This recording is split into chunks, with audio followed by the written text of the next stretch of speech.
So, as you may have heard, Fantastic Studios, the company behind the disastrous game the day before, are returning and asking for a second chance. As I'm about to show you, it isn't particularly likely that they'll get that second chance, thankfully. I'm not going to pretend this video is any kind of super professional or in-depth investigation. The reason I'm making it at all is because many popular YouTubers I've seen cover this haven't talked a whole lot about the community overall response to this return, probably because many of their videos were made very quickly right after the announcement before there was really time for such a response to happen. So, how is the general gaming community reacting to this? Well, the answer is about what you would expect. That is to say, not very well. The only video on their YouTube channel is the trailer for their new game, which has the number of likes and dislikes disabled. Although, surprisingly, the comments aren't disabled, so we can get some idea of the general sentiment from that. Is this an out-of-season April Fool's joke? Holy shit, they left the comments on. Lamau. The year after. That's a good one. Little bro, we ain't forget what you've done. Are you guys crazy? Seriously? No. Your asset flip version of Fall Guys isn't fooling anyone. We will be transparent moving forward. Disables ratings though. Okay. There's also their pinned comment, which is hysterical. It reads, "Everyone deserves a second chance. We deeply apologize to everyone for the day before and take full responsibility for what happened.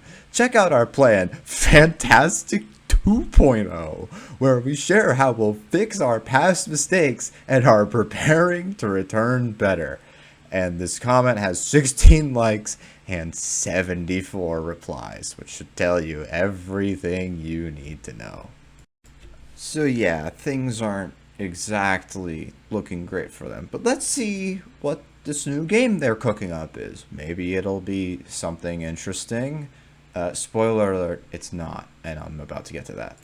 What caught me off guard about this new game, Escape Factory, and the announcement of it was they claim it's coming this Halloween, which, as of me recording this video, is about a month away. Immediately, I was surprised they were going to release something this soon. It's only been like 9 months since the day before, after which the studio supposedly shut down.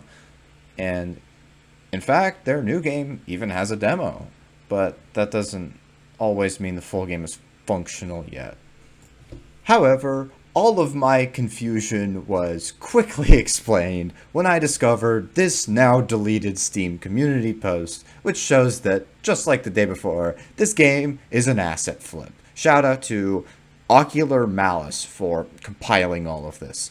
In the demo alone, there is at least $215 of purchased assets, along with a bunch of free and or open source ones. By the way, these assets I'm showing are only what this particular user could find before his post got deleted. There could be way more that he missed. A link to an archive of this post that I'm referencing will be in the description. There is another Steam community post from FNTASTIC themselves, which reads as follows. Clarification on recent misinformation. We would like to address recent misinformation circulating online regarding the use of assets in our games. We want to make it clear that all assets used in the day before, Prop Night, and Escape Factory were either created by us or legally acquired. Whenever store-bought assets are used, we ensure that the proper licenses were obtained. That wasn't the issue. For Escape Factory, we used assets for some of the VFX and a small part of the code. As I showed you, it was more than that. However, the art and music are 100% handcrafted by our team. We encourage everyone to fact-check before spreading misinformation. So, in this statement, they don't even outright deny purchasing assets. Also, comments are disabled on this post, which I'm sure is definitely a good sign. Now, I do want to make one thing clear that, especially for smaller teams, buying assets for your game is totally fine. The issue is that a significant amount of the game is stuff they didn't make, which in many cases results in games having lots of clashing styles, both visually and from an engineering perspective. This directly goes against their stated goal of learning from the day before, since that game was one of the most egregious asset flips in recent memory, and that was one of the biggest criticisms of it. So, as much as they talk about redemption and a second chance, there has yet to be any actual evidence that they are changing anything. And it seems that most of the gaming community agrees, if you look at other social media talking about them now. The Steam discussion page for Escape Factory has a couple of positive comments, but the overwhelming majority of them are calling this a scam or are negative in some other way, as you would probably expect at this point. I infiltrated their Discord server, and the story is largely the same there. I was actually kind of surprised that they don't seem to be banning people who post negative things in there. Kind of disappointing. This server could have been the next big Discord speedrun if they did. They are clearly deleting some messages, but given how many negative ones are still visible, it's hard to say if they were deleted for being too negative, or if they were just the typical spam that every Discord server ever gets. Finally, let's take a look at their new Kickstarter. The campaign itself has only raised about $2,000 of their initial goal of $15,000, and it's entirely possible that some of this is YouTubers and trolls hoping to get more information. The comment section on the Kickstarter page has a lot of comments that are either deleted or under review, so take that how you will.